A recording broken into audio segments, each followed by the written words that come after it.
Juga saya halu bahwa Makassar adalah sebagai tuan rumah pada kesempatan ini. Jadi izinkan saya memperkenalkan sedikit Makassar. Makassar itu berada di Indonesia bagian tengah, ya, di kaki Sulawesi Selatan, yang banyak hal yang Makassar itu daya tarik yang ada di Makassar. Yang pertama, Makassar terkenal dengan buat tangan dengan sutra sengkang. Terus yang kedua, Makassar dengan kulinernya yang cukup sadis. Saya kira ada namanya coto, ada kondro, yang paling ada sop saudara. Di sini sop saudara, saudara aja di sop. Jadi, tapi tidak seperti itu. Artinya itu hanya didengar di kepala, tapi di kenyataannya jauh daripada khayalan. Jadi hal seperti itu, untuk itu bagi teman-teman yang belum pernah ke Makassar, tidak sah rasanya mungkin hidup di Indonesia kalau belum pernah menginjakkan kaki di Makassar. Jadi mari ke Makassar.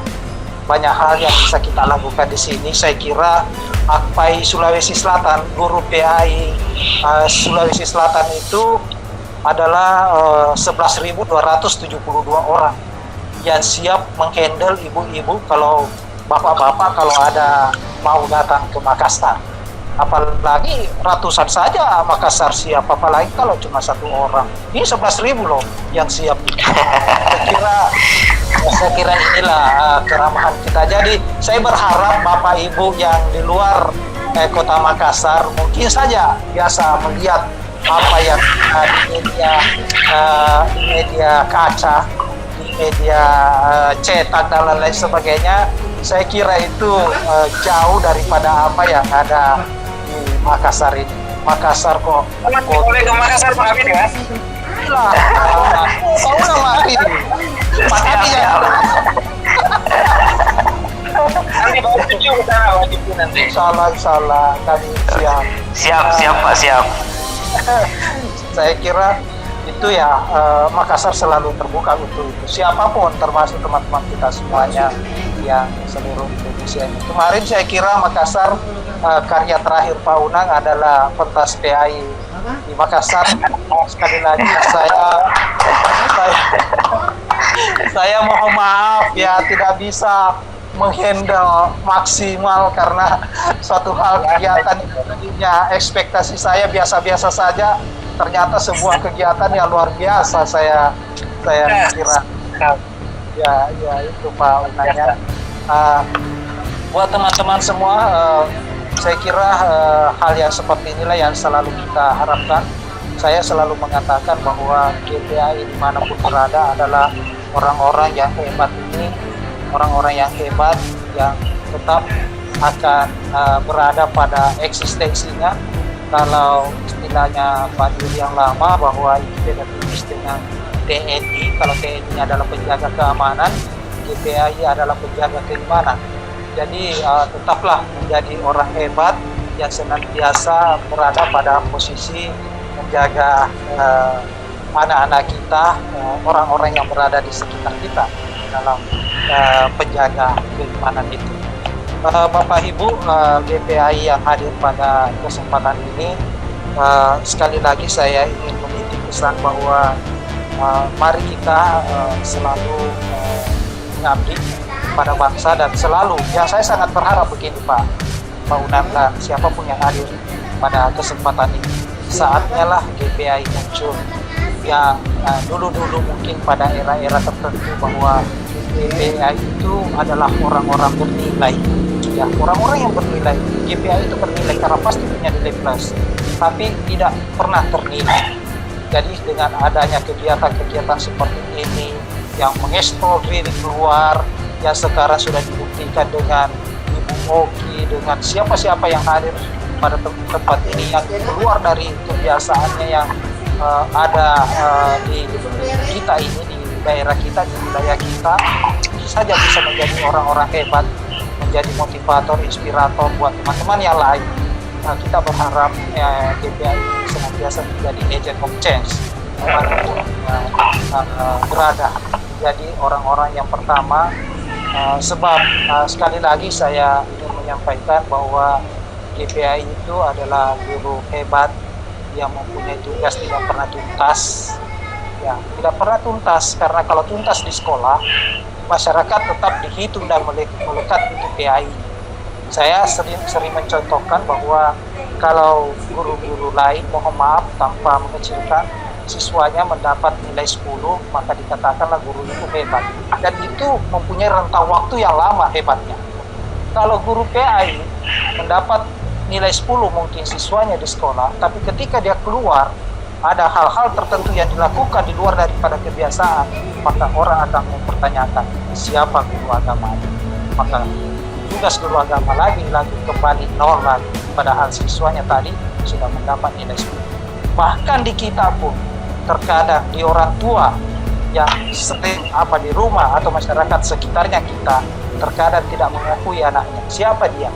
Selalu mengatakan, siapakah guru agamamu? Nah, begitu tindakan. Saya kira hal-hal seperti ini, padahal mereka kan bisa mengambil alih hal-hal yang seperti itu.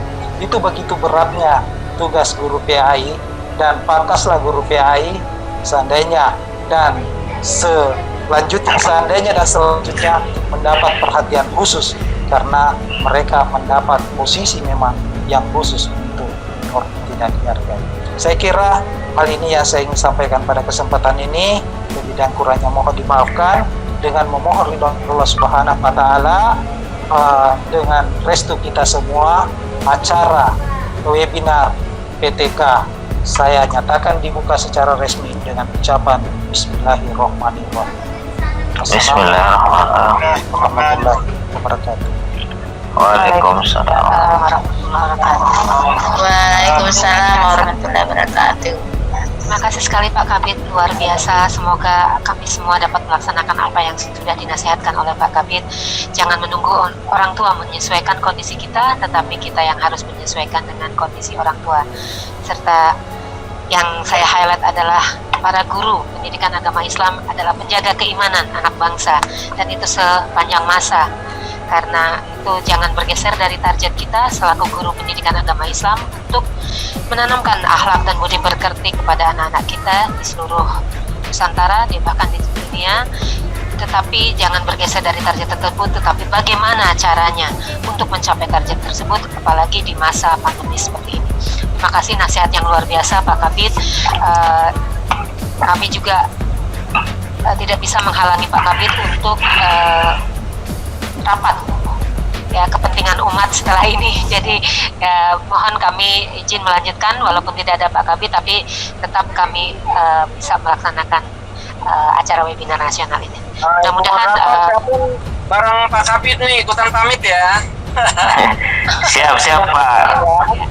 Melanjutkan ya. Semoga ya, sukses. terima kasih Pak Unang, terima kasih. Ya, fi amanillah Pak Unang. Ya. Ya. Saya menuju rapat dulu ya. Saya ada rapat di Makassar. Terima kasih Pak Kabid. Ya, makasih ya. Selamat dan sukses untuk semuanya. Salam sehat ya. Amin. Amin. Pak Umar, terima kasih. Kami tunggu di Makassar. Pak Herman. Iya. Saudara. Terima kasih semuanya. Iya. Terima kasih. Assalamualaikum. Waalaikumsalam warahmatullahi wabarakatuh. Ya, Bapak Ibu peserta webinar yang dimuliakan Allah, rasanya kita sudah mendapatkan nasihat-nasihat yang luar biasa dari beliau-beliau, para pejabat di Kementerian Agama, dan saatnya kita pada acara inti sore hari ini, pemaparan materi oleh narasumber Kemenak Republik Indonesia yang luar biasa hebatnya, sudah malang melintang di dunia pendidikan agama Islam. Mohon izin kepada host untuk menayangkan CV beliau. Izinkan kami membacakan kurikulum vitae dari narasumber kita. Beliau adalah Ibu Dr. Iis Suryatini MAG, Master Agama. Kemudian teleponnya bisa dicatat, emailnya juga ketika para Bapak Ibu ingin menghubungi beliau. Beliau berdinas di Dinas Pendidikan Kabupaten Bandung, Komplek Pemda Jalan Raya Soreang Kabupaten Bandung. Beliau saat ini menjabat sebagai pengawas sekolah. Riwayat pekerjaan profesi 10 tahun terakhir adalah guru pendidikan agama Islam di SMP Negeri 1 Ciparai, Kabupaten Bandung, kemudian pengawas sekolah dari tahun 2014 sampai dengan sekarang. Riwayat pendidikan dan tahun belajar dari SD di Ciharurbeti, kemudian Sukamana ya. Di S1-nya beliau ada di SGD Bandung ya, di IAIN, kemudian di UIN Syarif Hidayatullah di Bandung, Fathahilah ya. Sunan Gunung Jati, Bu. Oh iya, Sunan Gunung Jati ya. S3-nya Universitas Islam Nusantara Bandung, Manajemen Pendidikan. Beliau sangat produktif dengan banyak buku yang bisa diakses oleh Bapak Ibu semua menghubungi beliau. Beliau sudah menulis buku dengan tahun terbit 10 tahun terakhir adalah Problematika Pembelajaran PAI, Metode Pembelajaran Al-Quran pada SMP, Implementasi HOTS dalam kurikulum 2013, PAI dan BP, Budi Pekerti Siswa, buku siswa kelas 9, kemudian PAI dan BP, Budi Pekerti untuk Guru, kelas 9 SMP, serta mengelola pembelajaran dengan sepenuh hati tahun 2020. Beliau juga aktif dalam produktif meneliti. Yang sudah diterbitkan 10 tahun terakhir adalah PTK, upaya meningkatkan minat dan hasil belajar peserta didik pada materi sifat wajib bagi Allah melalui model pembelajaran Make a Match. Kemudian PTS, penelitian untuk kepala sekolah ya. Peningkatan kompetensi guru PAI dalam merancang model pembelajaran cooperative learning melalui workshop kolaboratif partisipatif tahun 2016-17. Kemudian PTS juga upaya meningkatkan kompetensi guru PAI dalam merancang RPP abad 21 melalui diskusi kelompok kecil tahun 2017-18. Beliau juga sudah menerbitkan jurnal Manajemen Mutu Pendidikan PAI. Informasi lain dari penulis, beliau pernah alumni short course Australia short course di 2015 di University of Adelaide dengan University of New South Wales Sydney. Kemudian studi banding ke Jawa Barat, dari Jawa Barat ke Singapura, Malaysia. Kemudian instruktur nasional PAI tahun 2013 sampai sekarang, fasilitator pendidikan nasional pendidikan keluarga Kemdikbud Republik Indonesia dari tahun 2017 sampai dengan sekarang. Kemudian anggota tim pengembang PAI dari 2014 sampai sekarang. Luar biasa. Prestasi beliau juga tidak kalah pentingnya, juara 1 lomba kreasi model pembelajaran PAI berbasis ICT di tingkat kabupaten, kemudian tingkat provinsi, dan juga lomba kreasi model pembelajaran pendidikan agama Islam SMP berbasis ICT. Wah, luar biasa ini ICT semua. Juara 3 lomba KTI, karya tulis ilmiah pada Muslimah Expo, kemudian juara 3 lomba karya tulis ilmiah bagi tenaga fungsional pendidikan. Penghargaan Gubernur Jawa Barat sebagai masyarakat peduli lingkungan, wow, 3 kali, Masya Allah, 2014, 2015, dan 2018. Pengawas PAI berprestasi Kemenak Kanwil Provinsi Jawa Barat tahun 2012. Pengalaman inspiratifnya, beliau sudah malang melintang, berkeliling dari Sabang sampai Merauke, memberikan materi di daerah 3T, ini yang agak jauh nih, Topoali, Bangka Selatan, dan tim penulis buku PAI untuk SMP LB Direktorat PAI. Demikian sekilas informasi tentang kurikulum vitae pembicara kita siang hari ini. Mari kita simak, tak perlu panjang kata lagi, kita simak paparan beliau, Ibu Dr. Iis Suryatini, Magister Agama. Silakan Bu Haja, persilahkan. Baik, terima kasih. Assalamualaikum warahmatullahi wabarakatuh. Gimana Mbak Oki suaranya? Alhamdulillah, jelas. Jelas deh. Oke. Luar biasa.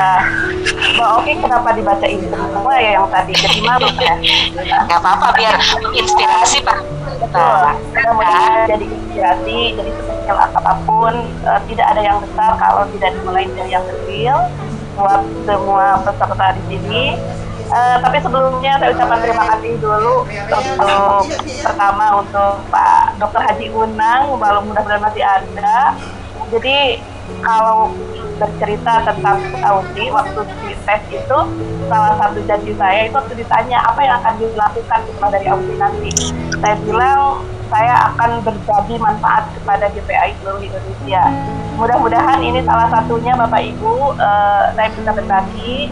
Sebetulnya saya dan teman-teman Ausi banyak berbagi juga di tempat lain, mungkin nanti bisa mengikutinya di channel-channel lain dengan Pak Jam juga. Kemudian saya juga terima kasih Pak Herman, Pak Haji Herman luar biasa dukungannya. Saya kenal beliau dari 2007 sampai sekarang, abadi di PAI dan biasa. Itu sudah lama ya Pak ternyata. Dan Bapak tahu itu apa itu Cipara ya. Kemudian terima kasih juga Pak Kabit Sulawesi ketika tadi berbicara sop saudara ya. Dia kenangnya dengan sop jandanya itu loh. Sop janda. Dikenalin sop janda, kemudian yang luar biasa ada ramang-ramang gitu kan, terus ada leang-leang, ada kator luar biasa pokoknya. Makassar Ngangin, terima kasih Direktorat yang sudah memfasilitasi kami bisa ke sana, bisa tahu sedikit banyak tentang Makassar. Terima kasih. Kemudian terima kasih juga DPW Agpai yang sudah mengajak saya untuk bergabung di sini, terutama Pak Muhammad Ihsan sebagai leadernya. Luar biasa. Tentunya mungkin kita berbagi saja ya Pak ya. Terima kasih juga inisiasinya kami alumni AUSI. Luar biasa. Di sini sebetulnya Bapak Ibu guru seluruhnya perlu diketahui bahwa kami yang 42 orang ini luar biasa. Mudah-mudahan acara ini nanti bisa berkelanjutan ya Pak Ihsan ya. Nanti kita gantian. Nanti ada Indi yang penulis juga, ada Pak Herni penulis buku juga, Teh Indi juga motivator, kemudian Teh Ihab juga sama instruktur, ada Mbak Erwin. Erwin juga luar biasa penulis buku, ada Pak Amin dan lain sebagainya, ada Pak Nurin, Bu Nafida, Kang Ifti, Pak Supiadi dari Manado. Luar biasa, nanti mudah-mudahan bisa berbagi. Mungkin ini kalau saya bilang dengan Pak Ihsan sebagai trigger saja memulai, mudah-mudahan nantinya bisa memberikan manfaat yang lebih. Kemudian terima kasih juga untuk seluruh GPAI Indonesia. Tadi saya lihat di kehadirannya bukan dari Sulawesi Selatan saja, tadi saya lihat dari Aceh, dari Medan, Kepri, bahkan ada dari Ciamis, dari Raja Desa, akhiran saya, dari Bandung, dari Gorontalo, luar biasa. Selamat berjumpa, mudah-mudahan kita berbicara nyantai saja. Kita akan berbicara tentang PTK. Bandung Ayah. Yang saya lihat Bandung Ayah, salam Ayah, salam kenal Ayah. Wajib, Amang wajib. Alhamdulillah. Jadi nanti saya juga lihat ada ibu-ibu pengawas ya di sini, ada ibu pengawas luar biasa bisa bergabung di sini Bu. Saya pernah bertemu dengan Bu Asmawati, luar biasa. Terus di sini juga ada umum ya, dari umum juga. Insya Allah kita akan membahas, hanya berbagi saja, kita akan sharing. Mbak Oki, diizinkan saya untuk berbagi screen? Ya, silakan. Mungkin dari host atau dari Bu Haja yang akan. Kita coba dulu dari sisi ya. Dari host mohon untuk share materi, silakan. Ya, terima kasih. Dibesarkan saja. Yang di enable editingnya diklik dulu. Enable editing. Yang atas ini ada tulisan di garis kuning itu ada enable editing. Mohon diklik dulu. Nah, itu diklik. Atas deh, di atas ya, atas. Apa? Ini yang search ya Kak saya atau Bukan, dari, itu dari host. Dari panitia kan? Oke. Enable editingnya sudah diklik. Kemudian diperbesar saja.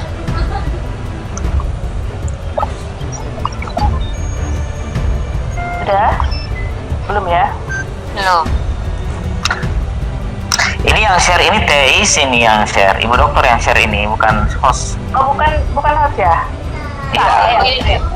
Iya. Saya di enable editingnya teh. Baik, sebentar.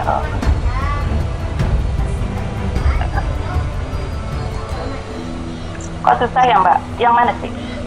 Host mana? Coba di host aja, Di stop aja, host Yuk. aja dari host.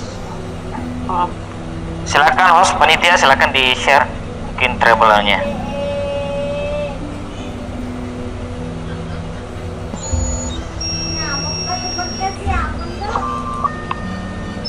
Sudah muncul Pak. Sudah muncul belum? Ya sudah muncul. Dari Teis TIS dimatiin dulu, di stop share. Sudah. Kok belum? Sudah.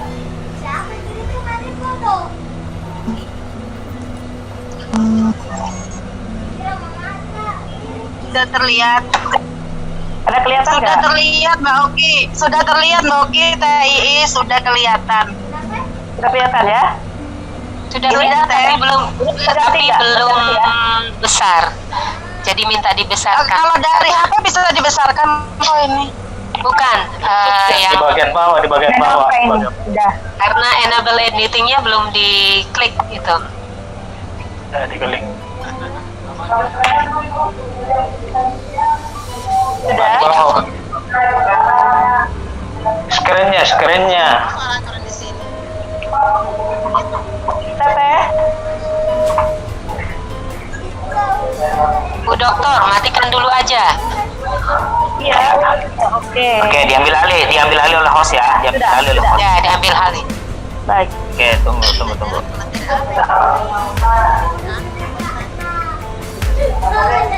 Jadi sambil menunggu berbicara tentang PPK itu kayak berat gitu ya. Kayak berat, tapi insya Allah tidak Ya, berat. oke, sudah. Oke, Silakan sudah Teh, Teh, silakan. Ya. Sudah, baik. Terima kasih. Aku mohon maaf nih. Jadi Bapak Ibu guru, sekali lagi kita akan sharing. Ini belum kepada praktik membuat PPK-nya, tapi kita akan diskusi tentang apa sih PPK itu dan mengapa PPK itu penting. Jadi ini berawal dari mungkin Bapak Ibu bisa paham bahwa PPK itu merupakan salah satu kewajiban dari guru, di mana guru itu mempunyai kewajiban PKB dan PKG ya. Untuk PKB itu sendiri itu ada pengembangan diri, ada publikasi ilmiah dan karya inovatif. Nah, untuk publikasi ilmiah sendiri itu salah satunya adalah karya tulis. Banyak karya tulis yang bisa dijadikan nilai PKB oleh para Bapak Ibu guru, tapi hanya saja dalam kesempatan ini kita akan bahas salah satunya yaitu publikasi ilmiah berbentuk PPK. Nah, di next slide disebutkan bahwa yang termasuk kepada pengembangan diri itu salah satunya ketika kita mengikuti diklat fungsional, ketika kita mengikuti kegiatan itu ada ada jamnya, jumlah jamnya di atas 31 jam, itu insya Allah akan menjadi nilai tambah. Atau kegiatan Bapak Ibu di KKD, di FGMP, itu dalam satu semester pun itu mempunyai nilai angka kreditnya. Nah, begitupun di karya inovatif, apabila Bapak Ibu misalkan menciptakan teknologi tepat guna di bidang pendidikan, kemudian menciptakan karya seni, kemudian membuat alat peraga yang belum pernah dibuat oleh yang lain, kemudian juga ikut melakukan penyusunan standar atau pedoman, itu juga termasuk karya inovatif.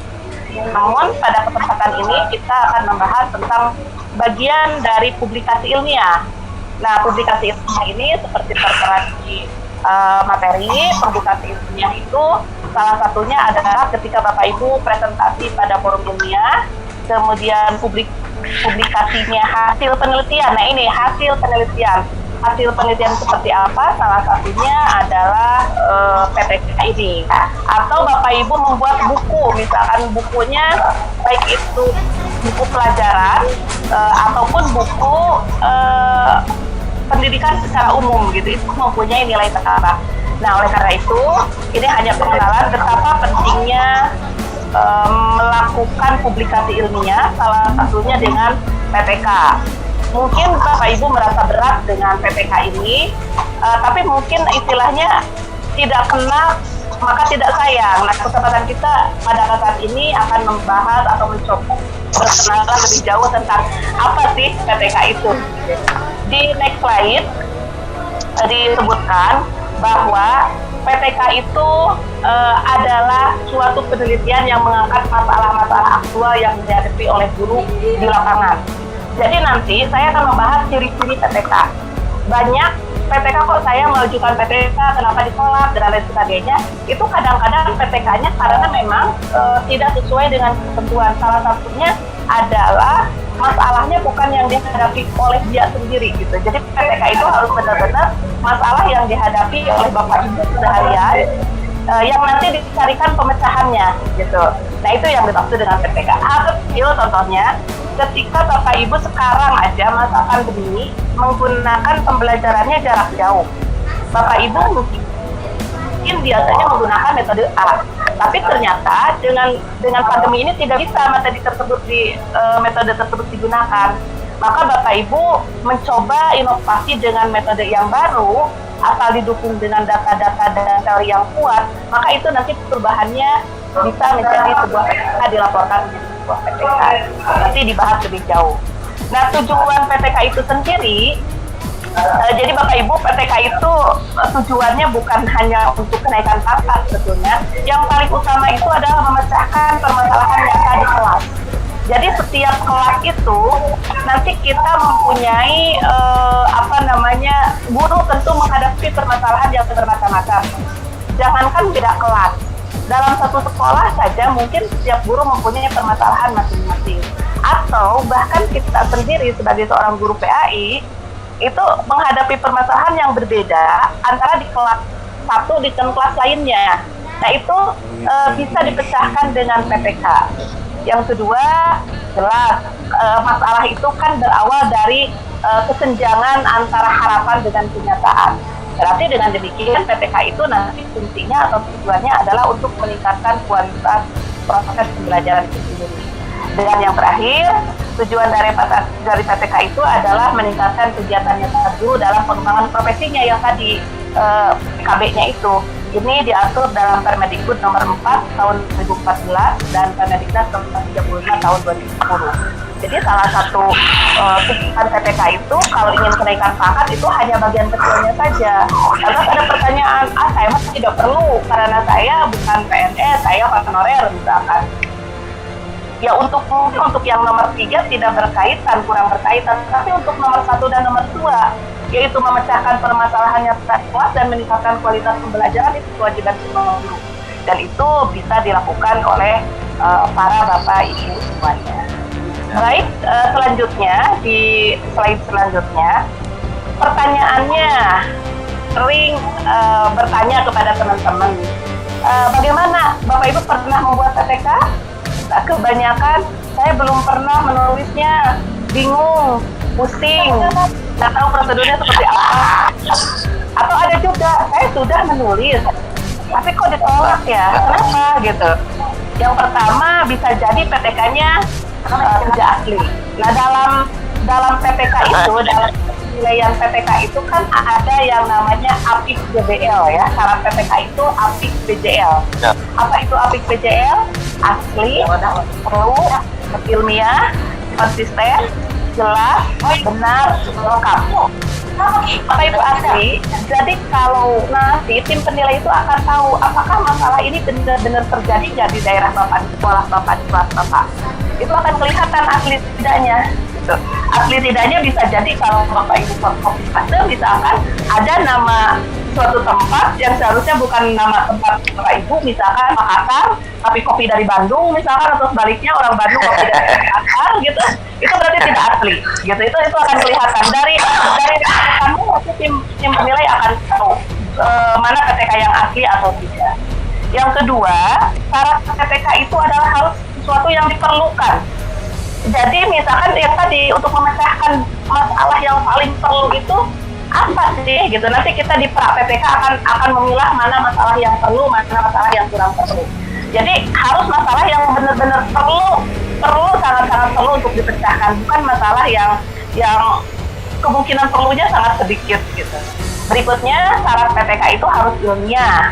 Ilmiah itu berdasarkan landasan teori, karena nanti ketika kita mengajukan tindakan, maka tindakannya itu harus ada landasan teorinya. Jangan asal mengambil dan teorinya. Kemudian disebut ilmiah juga, itu nanti ada urutannya. Kerangka PTK itu seperti apa, itu harus sesuai dengan asal.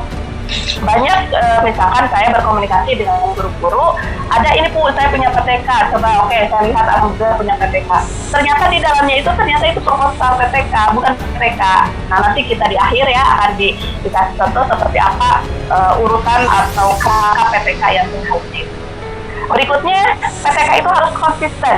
Ini konsisten di sini harus jelas, harus tepat gitu ya, konsisten. Jangan misalkan di awal disebutkan permasalahan di kelas 6, tapi kok di akhir disebutkan di kelas 5 gitu. Atau sebaliknya, tadinya di daerah Makassar kok jadi di Bandung gitu. Itu tidak konsisten. Atau pemecahan masalahnya tadi misalkan dengan menggunakan metode di awal dengan menggunakan metode A misalkan, tapi kok di tengah-tengah berubah bahasanya menjadi B, bahkan di akhir menjadi C. Itu tidak konsisten. Harus ada benang merah. Kemudian harus jelas juga PTK itu. Apa PTK yang jelas? Banyak yang mengajukan PTK itu karena merasa sudah kemarin lulus S1, lulus S2, bahkan S3, maaf gitu. Kemudian dijadikanlah laporan PTK, diganti judulnya aja menjadi PTK. Itu nggak jelas karena alur antara skripsi, disertasi dengan PTK itu beda gitu. Jadi kalaupun misalkan intinya penelitian Bapak Ibu tentang pembelajaran waktu skripsi atau deskripsi atau disertasinya atau tesisnya, untuk dijadikan PTK itu ya alurnya harus benar-benar pemecahannya di kelas sendiri. Sementara kan kalau tesis, skripsi itu tidak boleh meneliti tempat sendiri kan. Kalau PTK justru harus meneliti di tempat sendiri begitu. Berikutnya PTK itu harus benar, yaitu yang tadi harus benar. Ini PTK, ini penelitian lainnya. Ini mau PTK, mau buku, mau jurnal, itu harus dipahami dulu. Dan yang terakhir harus lengkap. Yang dimaksud lengkap di sini, untuk menguatkan PTK itu benar atau tidak, itu harus diikuti dengan bukti fisik. Bahkan foto-foto. Bukti fisiknya nanti kan ada instrumennya, ada hasilnya, ada pengolahannya, ada foto-fotonya, ada jadwalnya, dan lain sebagainya. Jadi, sekali lagi, PTK itu harus, syaratnya itu adalah, kalau saya bilang, adalah apik GDL. Harus asli, harus perlu, sesuatu yang diperlukan, harus berdasarkan prosedur ilmiah, harus konsisten, harus jelas, harus benar, dan juga harus lengkap. Nah, pertanyaannya, bagaimana PTK yang apik BJL tersebut? Oke, sebelum berbicara tentang PTK yang apik BJL tersebut, pertama perlu diketahui dulu bahwa PTK itu adalah penelitian yang mengikutsertakan siswa secara aktif dalam berbagai tindakan. Jadi tidak mungkin ada PTK kalau Bapak Ibu tidak mengikutsertakan siswa dalam PTK tersebut, karena yang ditelitinya kan aktivitas siswa, nanti mungkin hasil belajar siswa dan lain sebagainya. Ini wajib hukumnya ada aktivitas siswa atau ada keikutsertaan siswa. Yang kedua, ciri khas dari PTK itu harus ada refleksi. Kan nanti Bapak Ibu tahu kalau di PTK itu ada 4 prosedurnya, ya, ada perencanaan, pelaksanaan, observasi, dan refleksi. Nah, hasil refleksi tersebut nanti akan balik lagi ke perencanaan di siklus berikutnya gitu. Jadi ciri khas yang kedua dari PTK itu harus ada refleksi dari segi kegiatan. Dari segi teori pun harus ada refleksi. Misalkan, kok saya ngajar tahun kemarin metode ini untuk materi ini, kemarin berhasil, tahun ini kok tidak ya gitu. Berarti kan ada sesuatu yang salah misalkan. Nah, itu harus ada perenungan, ada pemikiran. Kira-kira untuk anak-anak zaman sekarang yang sudah lebih senang dengan gadget, berarti metode saya sudah kurang tepat, media saya sudah kurang tepat. Di sini diperlukan perenungan atau pemikiran dari kita sebagai guru untuk mengatasi masalah tersebut. Itu penurunan nilai itu salah satu masalah yang dihadapi. Dan berikutnya, ciri khas PTK berikutnya adalah jelas PTK itu harus merupakan perbaikan terhadap situasi dan kondisi pembelajaran. Jadi harus, yang tadi harus perlu sesuatu yang perlu dilakukan, jangan sesuatu yang kurang perlu. Wah, ini anak-anak nilainya yang menurun nih, sikap anak-anak dalam belajar kok jadi berubah ya. Nah, ini maka harus dilakukan tindakan yang benar-benar bisa memperbaiki keadaan pembelajaran dan hasil pembelajaran. Dan yang terakhir, Bapak Ibu, ciri khas dari PTK itu itu adalah PPK merupakan penelitian atau tindakan kolaboratif atau kerjasama. Jadi di PTK itu ciri khas berikutnya harus ada teman sejawat atau kolaboran yang nanti bisa dijadikan teman untuk diskusi, memecahkan masalah atau merefleksi kegiatan PPK yang telah dilakukan. Nah itu ya, jadi saya menyimpulkan bahwa untuk PPK itu ciri khasnya satu harus ada aktivitas serta siswa, yang kedua ada kegiatan refleksi, yang ketiga harus ada unsur perbaikan, dan yang keempat harus ada unsur kolaboratif atau kerjasama. Nah, apabila hal ini sudah ada, kita pikir dulu lah. Contohnya, kalau saya mau menggunakan metode A, aktivitas siswanya apa ya? Berarti kan sesuai dengan sintaks metode tersebut. Kemudian nanti refleksinya itu adalah tentu ketika Bapak Ibu melakukan PTK tidak langsung berhasil 100%.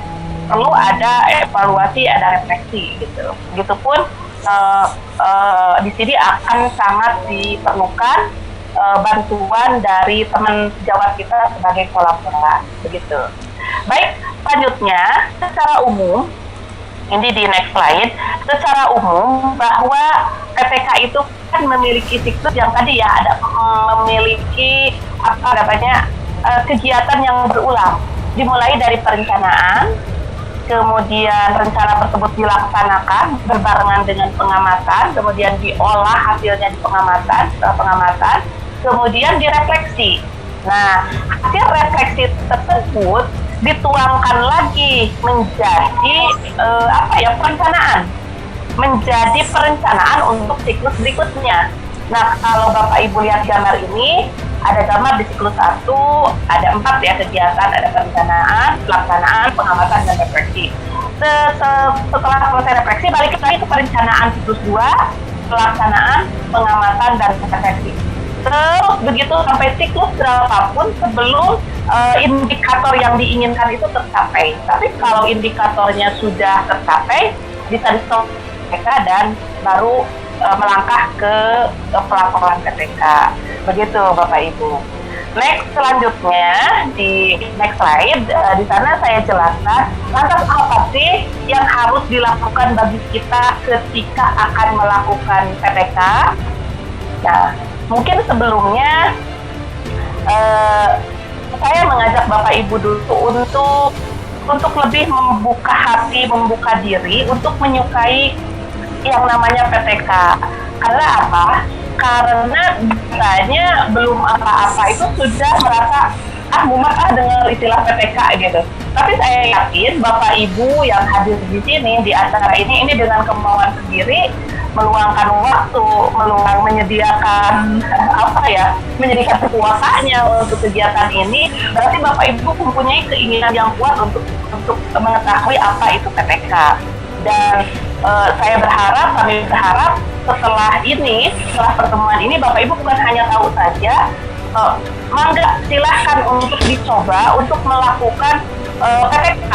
Nanti mungkin kami dari secara pribadi dari alumni Topkos Australia 2015 bisa memfasilitasi Bapak Ibu, nanti kita bagi berapa orang untuk pendampingan, karena saya yakin di alumni Australia ini banyak sekali ahli-ahli yang senang menulis, yang melakukan PTK dan lain sebagainya. Nanti kita mudah-mudahan jadi percontohan nih, webinar kali ini nanti berubah jadi workshop, mungkin Pak Ihsan ya, jadi workshop insyaallah.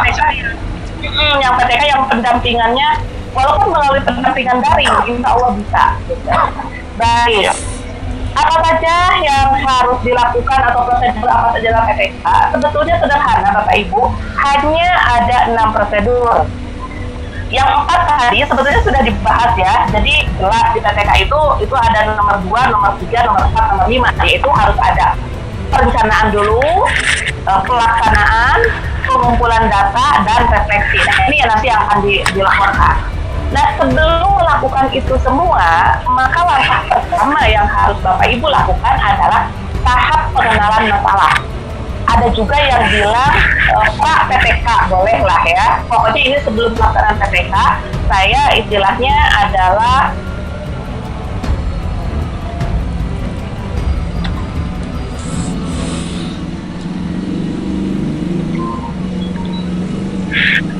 Halo Teh, suaranya hilang. Dokter, Mungkin jaringannya, mungkin di refresh dulu. Nanti Suaranya tidak terdengar. Halo, hilang suaranya. Suaranya tidak terdengar lagi.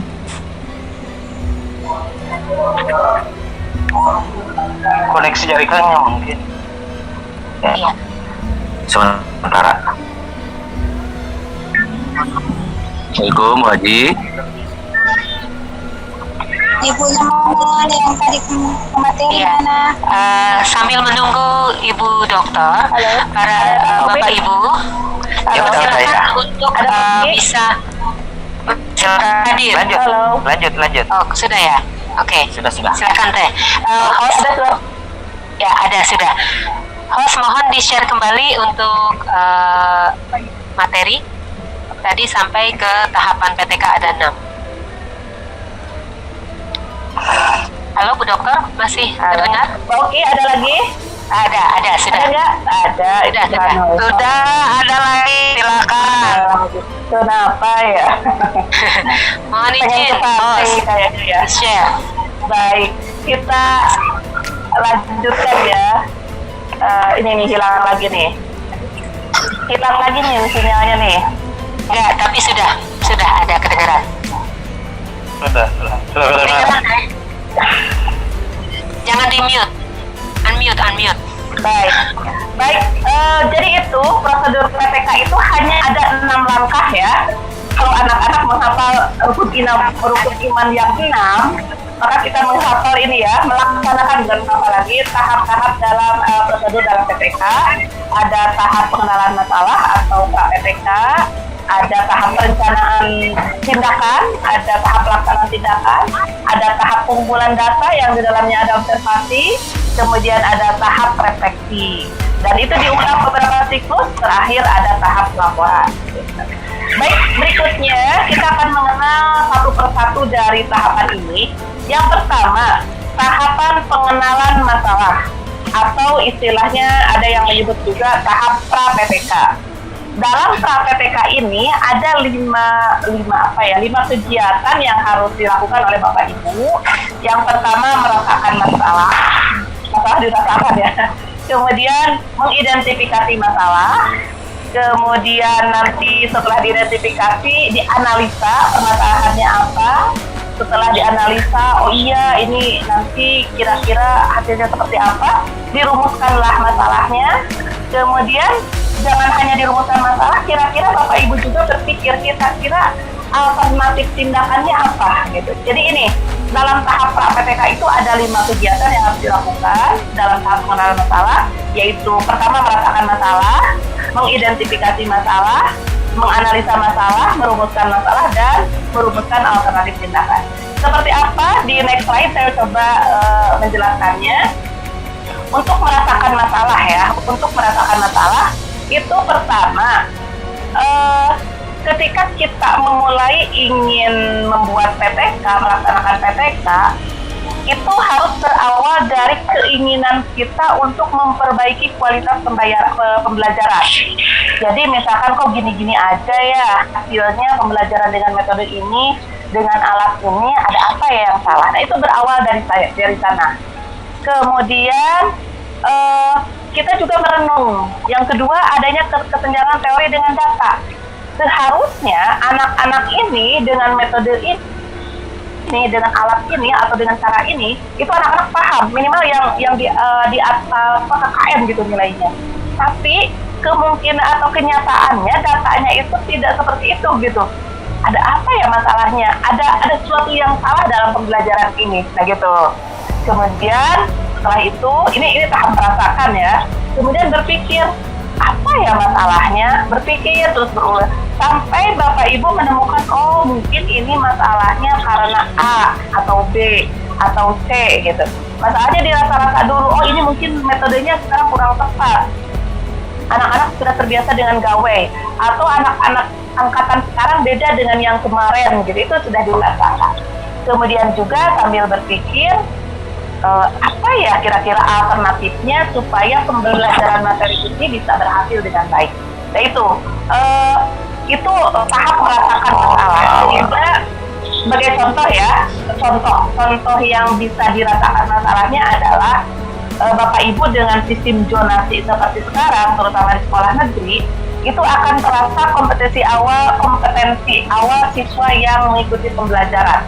Mungkin ketika Bapak Ibu dulu tidak zonasi sekolahnya, itu kan yang daftar ke sekolah Bapak Ibu misalkan sudah terseleksi secara khusus, secara alam, jadi Bapak Ibu sumber dayanya sudah enak gitu kan, tinggal melanjutkan. Tapi ketika dengan zonasi, Bapak Ibu akan menghadapi berbagai karakter siswa yang diterima di sekolah Bapak Ibu. Nah ini juga menjadi masalah. Coba direnungkan masalahnya apa yang dirasakan ketika mengajar pertama di kelas pertama itu. Kemudian juga Bapak Ibu untuk kelas-kelas atau pembelajaran sudah berjalan beberapa lama, Bapak Ibu juga perlu merenungkan apakah proses pembelajaran yang dilakukan selama ini untuk materi ini sudah efektif, gitu. Atau bahkan malah kita guru banyak capek kok hasilnya kurang baik gitu. Atau sebaliknya banyak biaya keluar, banyak media, banyak alat yang digunakan, tapi kok tidak efektif gitu. Itu direnungkan. Termasuk sarana. Apakah sarana pembelajarannya cukup memadai? Kalau tidak, kira-kira sarana apa yang dibutuhkan? Terus berikutnya sebagai akhir dari pembelajaran, apakah hasil pembelajarannya berkualitas? Enggak. Itu tentu disesuaikan dengan KKM. KKM yang diharapkan sekian, berapa orang yang mencapai KKM. Dan yang terakhir misalkan Bapak Ibu menggunakan sebuah strategi yang baru. Pikirkan juga apakah strategi yang baru ini, inovasi yang baru ini sesuai nggak untuk materi-materi tertentu. Gitu. Ini pikirkan juga. Apalagi PAI itu ya, Pendidikan Agama Islam dan Budi Pekerti, itu mempunyai 5 karakter yang berbeda. Untuk komponen Al-Quran Hadis, berbeda dengan komponen fikih, berbeda dengan komponen akhlak, dengan akidah, dengan tarikh. Itu mungkin bisa menentukan metodenya juga bisa berbeda. Itu dalam tahap merasakan masalah, dirasa-rasa dulu lah ya, dirasa-rasa dulu. Next, tahap berikutnya adalah mengidentifikasi masalah. Tapi sebelum mengidentifikasi, nah ini contoh-contohnya Bapak Ibu. Apa saja sih suka bingung? Jangan dulu berpikir bingung judul. Bingung, cari dulu masalahnya. Nah masalahnya tadi sudah dibilang, ada kompetensi awal siswa. Ada misalkan masalah pengelolaan kelas. Nah seperti sekarang nih, kalau dalam pembelajaran normal kan kita pembagian kelompok ya, kelompoknya dibagi dengan sistem GIM lah, dengan dari absen lah, dari tempat duduk lah gitu. Nah coba sekarang dengan dengan PJJ ini, kelompokannya seperti apa? Mungkin nanti dari Bapak Ibu punya ide-ide kreatifnya, ini bisa dijadikan bahan PTK. Kemudian dari pengendalian pembelajaran, ini untuk misalkan bagaimana penanaman sikap. Tadi penanaman sikap untuk anak-anak zaman sekarang kan beda dengan anak-anak 10 tahun yang lalu. Mungkin kebiasaan mereka sudah terbiasa dengan gadget juga akan mempengaruhi teknik menanamkan sikap kepada mereka. Atau bisa juga menanamkan sikap selama sekarang di PJJ. Tadi kan dibilang ya oleh Pak Kabid oleh Pak Unang juga bahwa dalam PJJ ini sikap harus tetap ada. Nah di sini bisa Bapak Ibu melakukan identifikasi mereka. Kemudian sarana pembelajaran yang tadi, misalkan kalau biasa menggunakan kertas dan lain sebagainya, mungkin bisa sarananya bisa menjadi audio visual dan lain sebagainya. Gitu.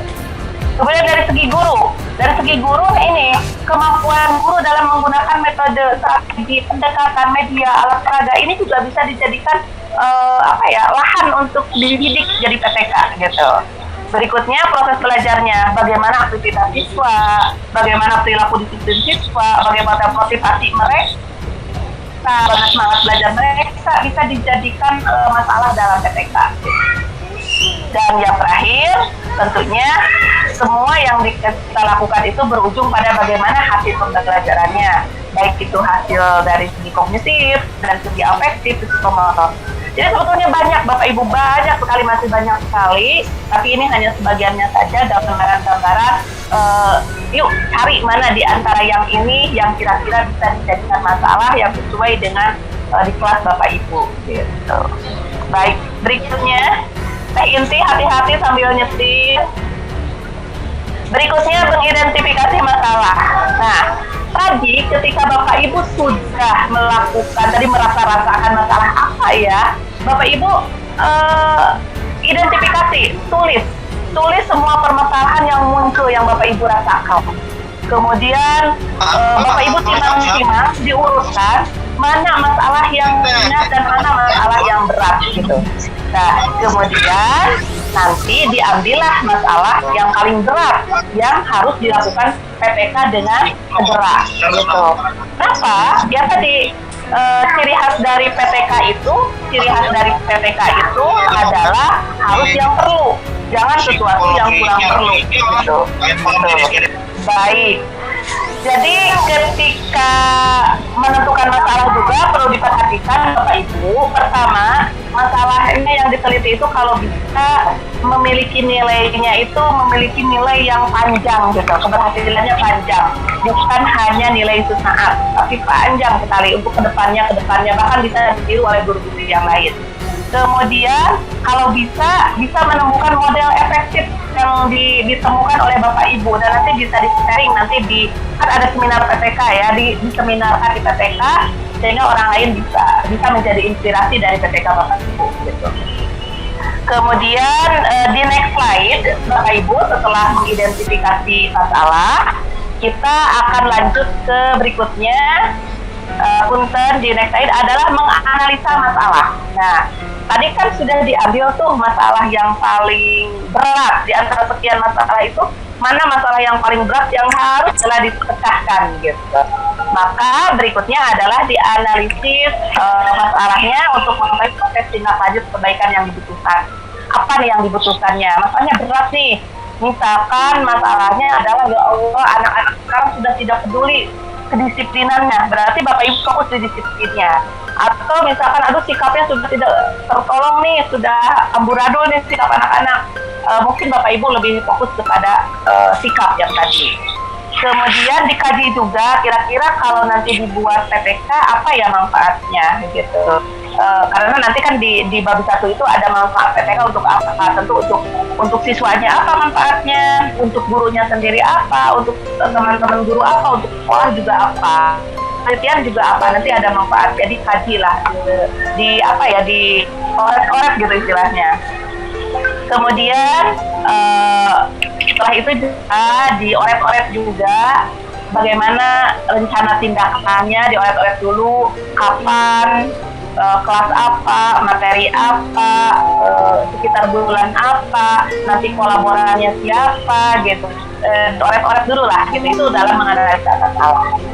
Nah, sebagai acuan untuk menganalisa masalah, Bapak Ibu bisa bertanya dengan 5 pertanyaan berikut ya, yang ini yang ada di sebelah kanan. Pertama, bagaimana masalah itu bisa terjadi? Kenapa? Gitu. Nanti kan Bapak Ibu bisa menguraikannya. Terus, emang gimana kondisi prasyaratnya sehingga terjadi masalah tersebut? Ya tadi, kondisi prasyarat itu seperti keadaan psikologi siswa yang sudah berbeda, atau bahkan latar belakang ekonomi yang berbeda, atau bahkan ini nih iklim belajar yang berbeda yang sekarang itu PJJ berbeda, itu adalah prasyarat gitu. Terus bagaimana nanti keterlibatan siswa, keterlibatan kolaboran dalam PPK ini juga dianalisa. Kemudian alternatifnya apa ya, sudah dipikirkan kira-kira alternatifnya apa. Dan yang terakhir, bagaimana nanti durasi yang akan digunakan juga harus dipikirkan. Nah, next slide masalah, tentu saja kita akan beralih ke langkah berikutnya, yaitu merumuskan masalah. Nah, perumusan masalah seperti yang kita ketahui ini nanti ditulisnya dalam bentuk pertanyaan ya, dalam bentuk pertanyaan. Rumusan masalah ini harus jelas, spesifik, dan operasional. Kayak kita membuat tujuan pembelajaran ya, jadi tidak mengandung 2 makna. Yang mau diteliti itu apanya? Aktivitasnya, motivasinya, apalagi ya, aktivitas, motivasi, prestasi belajarnya, atau apanya, itu jangan gabung-gabung. Jadi harus spesifik dan operasional gitu. Dan perumusan masalah itu harus benar-benar jelas, karena perumusan masalah yang jelas itu nantinya memungkinkan memiliki peluang untuk memilih tindakan yang tepat. Kalau masalahnya sudah tidak jelas, nanti alternatif pemecahannya pun akan bingung sendiri gitu. Nah, ini ada 4 ketentuan dalam perumusan masalah: pertimbangan aspek substansi, aspek originalitas, aspek formulasi, dan aspek teknis. Untuk substansi, artinya pikirkan juga nilai kegunaannya, manfaatnya untuk siapa gitu kan, dan seperti apa. Kemudian aspek originalitas. Jadi di sini harus ada original, itu artinya apa ya? Asli yang tadi ya, asli. Jadi harus sesuatu yang baru yang belum dilakukan orang lain. Bagaimana kalau kita melakukan sesuatu yang baru yang tidak dilakukan oleh orang lain? Boleh nggak kita tiru di sekolah kita dijadikan PPK? Boleh, sebab objeknya kan berbeda gitu. Tapi jangan copy paste sepenuhnya sekolah orang lain hasilnya segala macam, tidak. Ini kan kita dengan materi yang beda, dengan sekolah yang beda itu bisa. Jadi tetap originalitasnya tetap ada. Kemudian dari aspek formulasi, itu yang tadi saya bilang, jadi diformulasikan atau dibentuk menjadi sebuah kalimat pertanyaan, tapi tetap yang lugas, yang gitu kan. Nanti contohnya ada di sebelah kanan. Dan yang terakhir, diperhatikan juga aspek teknis, yaitu kemampuan diri sendiri guru mampu enggak melakukan PPK ini. Misalkan Bapak Ibu mengambil sebuah judul atau sebuah alternatif masalah, alternatif penyelesaian yang tinggi gitu kan, contohnya penggunaan media audio visual. Tapi kenyataannya Bapak Ibu sendiri tidak melakukan itu dan tidak ada alat-alat itu, dan Bapak Ibu tidak paham tentang itu jangan juga gitu. Itu harus sesuai dengan kemampuan kita. Menggunakan metode apa gitu. Tapi kita tidak paham dengan metode itu gitu. Kita harus benar-benar yang paham, yang kita bisa menguasainya. Jadi sebaiknya jangan terprovokasi dengan sesuatu yang wah. Ambilnya yang sederhana sajalah, yang sederhana gitu, baik itu materinya ataupun tindakannya. Nah, ini di sebelah kanan ada contohnya. Kan tadi pertama harus dirumuskan dalam sebuah pertanyaan ya. Apakah metode drill dapat meningkatkan kemampuan menulis Al-Quran siswa? Jadi di sini metode drill itu nanti ini sebagai sebuah tindakan. Berarti masalahnya itu adalah Bapak Ibu menemukan awalnya ya, tadi di awal ketika merasa menulis Al-Quran para siswa itu kurang baik, rendah gitu, sehingga itu masalahnya. Kemudian Bapak Ibu mengajukan sebuah usulan tindakannya dengan menggunakan metode drill gitu, sehingga rumusan masalahnya adalah apakah metode drill dapat meningkatkan kemampuan menulis Al-Quran siswa gitu. Yang kedua, apakah pembelajaran berorientasi proses dapat meningkatkan partisipasi siswa? Nah, ini berarti di sini masalahnya sudah kelihatan. Selama ini berarti untuk yang kedua ini adalah masalahnya rendahnya partisipasi siswa dalam pembelajaran. Dan Ibu mengajukan alternatif tindakannya atau obatnya, saya bilang obatnya, itu adalah pembelajaran berorientasi proses. Jadi mungkin istilah saya dalam PPK itu ada istilah yang namanya obat, ada istilahnya penyakit. Gitu. Kita cari dulu penyakitnya, kemudian cari obatnya. Penyakitnya itu adalah masalahnya partisipasinya rendah, kemampuan bacanya rendah, partisipasinya rendah, kemudian pemahamannya rendah, itu adalah penyakitnya. Kemudian cari obatnya. Nah, obatnya itu bisa dengan metode, dengan media, sarana gitu. Sehingga nanti muncullah rumusan masalah seperti ini. Kita coba, apakah penggunaan media audio visual dapat meningkatkan partisipasi siswa atau apa hasil belajar siswa? Misalkan, berarti di sini masalahnya partisipasi siswa.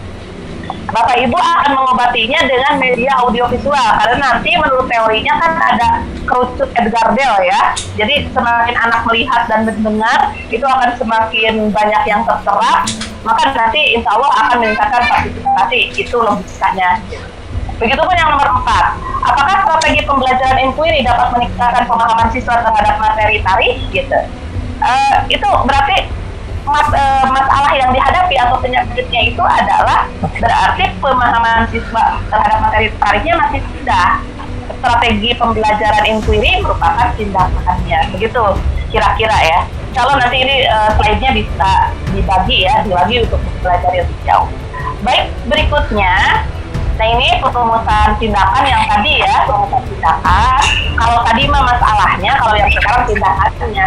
sehingga berikutnya oke, untuk tindakan dianggap selesai saja karena sama dengan yang tadi. Jadi di sini tindakannya itu adalah metode drillnya, kemudian pembelajaran berbasis proses dan lain-lain. Nah, Bapak Ibu, selama ini suka dibingungkan dengan istilah bingung dengan masalah dulu apa judul dulu gitu. Jadi sampai sini mungkin jelas, munculkan dulu masalahnya, judul belakangan. Hanya saja untuk bocorannya, saya punya rumus nih untuk merancang judul itu ada 3 yang harus ada ya. Yang tadi ada penyakit, ada ada obatnya, dan yang terakhir ada rumah sakitnya, ada lokasi di mana penelitian tersebut gitu. Jadi nanti kalau judul sudah mengandung yang 3, ada penyakit, ada obat, dan ada rumah sakit, itu judul sudah bisa dan obatnya, syaratnya obatnya itu harus yang ada landasan teorinya. Coba kita praktekkan ya. Yang pertama, apa yang akan kita tingkatkan? Berarti kan di sini penyakit ya, penyakitnya. Misalkan yang akan kita tingkatkan adalah hasil belajar, atau kehadiran siswa, atau aktivitas siswa, kedisiplinan siswa, semangat belajar, dan sebagainya. Berarti di sini adalah penyakit yang harus dihilangkan. Dalam hal ini harus ditingkatkan kualitasnya. Yang kedua, siapa yang akan dikenai tindakan? Jelas siswa ya, itu berarti itu sasarannya siapa. Yang ketiga, tindakan apa yang akan dilakukan? Nah, yang dimaksud tindakan apa ini kalau saya bilang obatnya. Kalau tadi penyakitnya, nah yang nomor 3 ini adalah obatnya. Bisa dengan model, dengan metode, dengan media, dan sebagainya.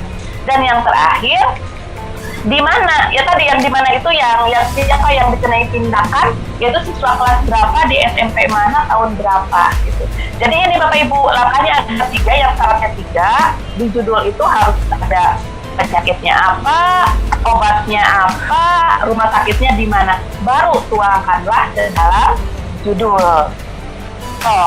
Upaya meningkatkan hasil belajar siswa kelas 8 SMP Inram melalui pada materi akidah akhlak, misalkan melalui metode apa gitu. Itu seperti itu. Nah, penulisan judulnya tidak harus berurutan seperti itu, boleh diputar-putar lah ya. Yang penting penyakit, obat, dan rumah sakitnya harus ada. Itu judul PK.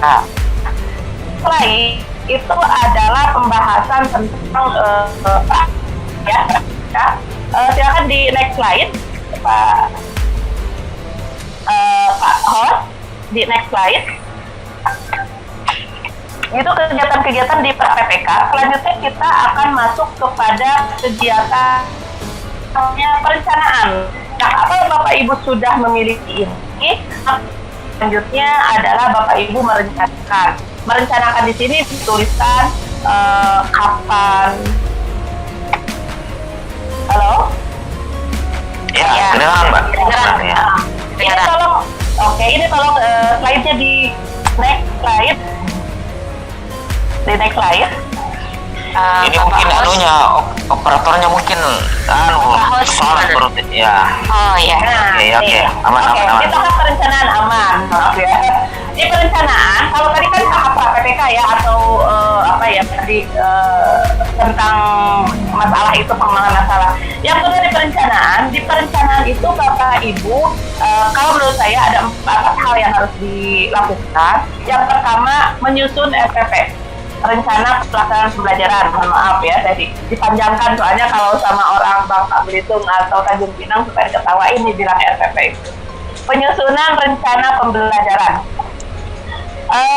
Pelaksanaan pembelajaran maksudnya. Jadi disusun rencana pelaksanaan pembelajarannya yang sesuai dengan tindakan yang dilakukan. Misalkan Bapak Ibu ingin meningkatkan nilai siswa pada materi tarikh melalui metode inquiry, maka itu harus menuangkan metode inquiry gitu loh ya. Yang kedua, menentukan indikator keberhasilan. Tentukan ya, kalau pembelajaran biasa kan tadi KKM gitu kan. Nah, ini juga sama seperti itu. Jadi tentukan Bapak Ibu nanti akan memberhentikan PTK ini ketika berapa persen siswa Bapak Ibu sudah mencapai KKM gitulah kira-kira gitu kan, misalkan KKM-nya 75, berapa persen lah selama ini, aduh maaf 50%, 40% yang berhasil. Oke, Bapak tentukan mau 90% kah, mau 100% kah, itu tergantung Bapak Ibu gitu ya. Yang ketiga, sediakan instrumennya. Instrumen nanti kan untuk instrumen untuk penggalian nilai, instrumen untuk observasi, itu harus disediakan, dibuat, kemudian sesuai dengan rencana pelaksanaan pembelajaran tentunya. Kemudian alat yang digunakan kira-kira apa, bahannya juga apa, disediakan. Dan yang terakhir, Bapak Ibu di perencanaan ini susun jadwal. Mau kapan Bapak Ibu melakukan PPK siklus pertemuan pertama, siklus 1 pertemuan pertama, melakukan PPK siklus 2, selanjutnya pelaporannya mau kapan, itu disusun. Bapak Ibu sebetulnya ringkas saja untuk tahap perencanaan. Next, kita pelaksanaan. Nah, pelaksanaannya persis seperti Bapak Ibu melakukan pembelajaran biasa, tapi sesuai dengan rencana pelaksanaan pembelajaran yang sudah disusun tadi, sesuai dengan tindakan yang direncanakan sebagai obatnya itu. Kegiatan pendahuluan seperti apa, kegiatan intinya seperti apa, kegiatan penutupnya seperti apa. Hanya saja mungkin bedanya di sini, kehadiran nanti dalam proses pembelajaran kita kedatangan kolaboran yang tugasnya nanti mengamati gitu. Jadi ini untuk pelaksanaan seperti biasa saja. Next, berikutnya adalah tahap pengamatan. Di slide berikutnya adalah pengamatan yang dilakukan oleh kolaboran. Nah, pengamatan ini di kegiatan, oke, ini juga bisa yang ke bawah lagi. Nah, ini di observasi. Di observasi ini, tadi sudah saya bilang, pelaksanaannya bersamaan dengan pelaksanaan sebetulnya, gitu kan.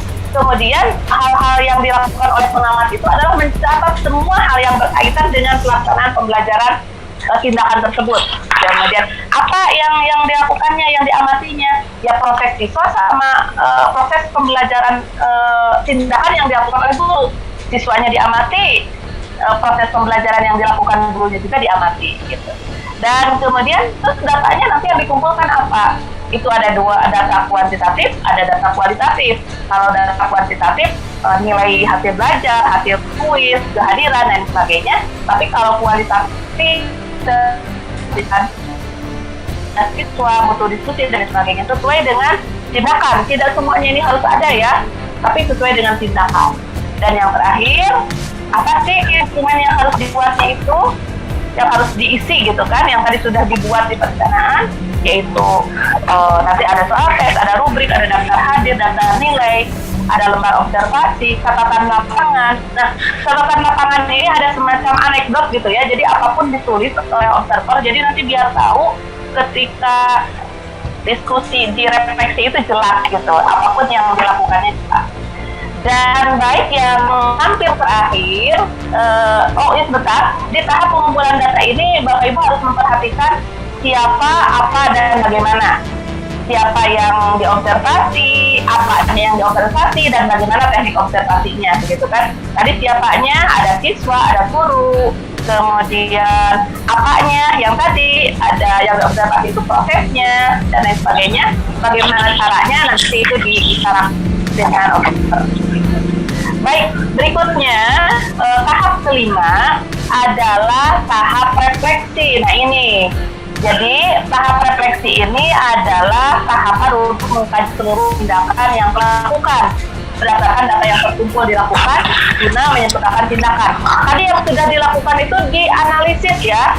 Apa yang dianalisisnya? Hasil observasi siswa, observasi pelaksanaannya, hasil evaluasinya, kemudian digabungkan dengan indikator ketuntasan tadi yang dibuat, kemudian hal-hal lain yang tadi yang ada di catatan anekdot, itu didiskusikan, dijadikan sebuah refleksi. Nah, apabila menurut hasil refleksi tersebut kok nilainya belum begitu meningkat ya, tadi menggunakan metode tarik dengan menggunakan inquiry, nilainya ada sih meningkat, tapi kok belum mencapai sekian persen indikator ketuntasannya. Diskusikan, ditambah apa lagi atau ditingkatkan apa lagi. Kata observernya, oh tadi query-nya kurang antusias nih, mungkin inquiry-nya dengan metode apa, dibarengi dengan media apa gitu, sehingga nah temuan itu dijadikanlah masukan sebagai refleksi untuk direncanakan di pertemuan di perencanaan berikutnya. Katakanlah tadi misalkan penggunaan metode inquiry dengan untuk meningkatkan pemahaman siswa dalam materi tarikh misalkan. Tapi ternyata masih bisa ditambah penggunaan metode inquiry dengan media cerita bergambar misalkan untuk meningkatkan pemahaman siswa dalam materi fikih. Jadi itu diterapkanlah di siklus kedua. Siklus kedua dari mulai perencanaan, pelaksanaan lagi, diobservasi lagi, kemudian refleksi lagi. Kalau hasilnya sudah sesuai dengan indikator ketuntasan yang diharapkan, berarti sudah selesai PTK-nya, tinggal membuat laporan. Tapi kalau masih kurang, terus lagi dicari lagi sampai berapa? Begitu Bapak Ibu, sehingga akhirnya apabila 5 tahapan tersebut sudah dilakukan, yang terakhir adalah tahapan penyusunan laporan. Nah ini Bapak Ibu, untuk tahapan penyusunan laporan, Bapak Ibu ketika berbicara dengan PTK, jangan dulu berpikir tentang penyusunan laporan. Berpikirnya tadi, mulai dari masalah, mengidentifikasi masalah, menganalisis masalah, merumuskan tujuan, merumuskan apalagi alternatif yang akan dilakukan gitu. Jangan dulu berpikir ini. Kalau yang ini hubungannya dengan sudah pelaporan. Nah ini mungkin nanti Pak Ihsan bisa memfasilitasi lagi. Kalau nanti pendampingannya seperti ini yang harus ada. Contoh, di laporan itu, di laporan PPK itu, dalam pembinaan dan pengembangan profesi yang dikeluarkan Dirjen GTK tahun 2016-2024 disebutkan bahwa PPK itu terdiri dari 3 bagian ya. 1, bagian awal, bagian isi, dan bagian penunjang. Untuk awal, istilahnya mungkin halaman depan gitu ya, itu harus ada judul, ada lembar persetujuan. Nah, saya di sini hanya jelaskan saja, iya, lembar persetujuan. Kemudian juga ada abstrak, sedikit abstrak itu kan yang tulis. Halo Teh. Ya. Oke, silakan lanjut. Oke. Lagi ya. Oke, siap. Kemudian daftar tabel dan daftar gambar. Dan begitupun, halo, ada ya? Begitupun untuk bagian isi. Di bagian isi, ini ada 5 bab pendahuluan. Nanti dibahas pendahuluan itu harus apa saja, itu dalam pendampingan. Kemudian bab 2 kajian pustaka, bab 3 metode penelitian, dan bab... Halo, hilang. Teh Is. Oke, suaranya sedang hilang, Saleh. Bisa di... Udah baik, Oke, udah? Ya. Ya, ada enggak, Bagi? Sudah. Ada, terputus ya? Ada nggak? Ya, sudah. Ada ya. Ada baik. Lanjut Teh Iis. Lanjut lagi. Oke. Apa Mbak Isi? Mbak Isi nyupir aja. Jadi bagian isi itu harus ada 5 bab, dan yang terakhir bagian penunjang ini asli adalah harus ada instrumen, harus ada lampirannya ya. Contoh ada dokumen lain, bahkan satu lagi Bapak Ibu, Bisa nyetir nih.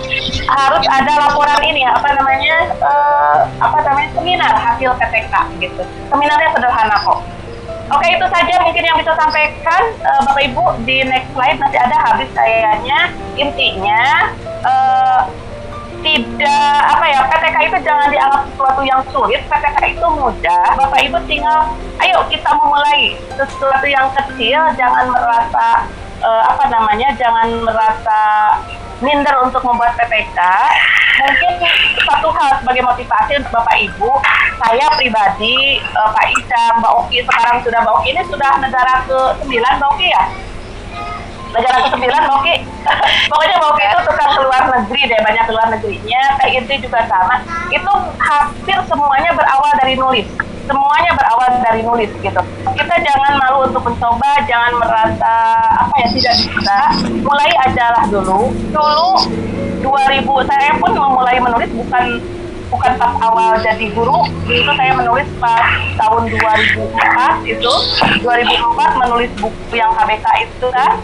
sampai sekarang alhamdulillah sampai terakhir kemarin menulis buku PAI dan Budi Pekerti untuk yang dari Kemenag yang insya Allah nanti disebar dari tim penulis, insya Allah saya dengan Pak Erwin tim penulis di Kemenag. Kemudian juga buku terbaru saya tentang mengajar dengan sepenuh hati, mengelola pembelajaran sepenuh hati itu sebetulnya berawal dari, bukan dari saya bisa gitu, tapi saya ingin berbagi dengan Bapak Ibu itu melalui tulisan. Nah, hal yang paling pertama saya lakukan ketika sebelum menulis adalah membuat PPKN. Seperti itu Mbak Oki, mungkin sebagai motivasi, jadi jangan Suaranya hilang lagi. hilang lagi ya. Oke, itu aja. Ini suaranya hilang nih, Boki. Iya. Oke. Nyada. Oke. Terima kasih Bu Dokter Iis, Bu Haja. Iya, sama-sama Mbak Oki. Insya Allah luar Sinyal nih. ilmunya luar biasa ya. Pasti Bapak Ibu semua yang mendengarkan sudah tidak sabar in action.